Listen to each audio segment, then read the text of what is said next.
So I have this table in Excel sheet in which there are some blank rows and I want to remove these rows.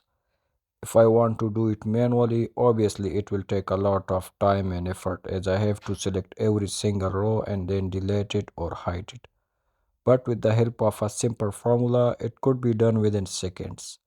So how can we do it? Let's check it out.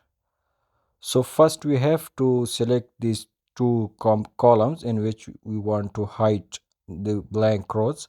So once we select these columns, then we have to press F5. Once we press F5, then we have to go to the special option, and in special option we have to select blanks option.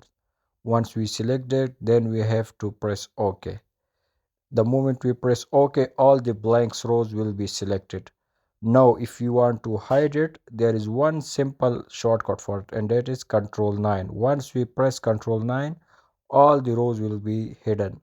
As you can see, as I pressed Control 9, all the blank rows got hidden. So it is very easy and simple, and it could be done within seconds. If you did learn something from this video, please like it. Thank you.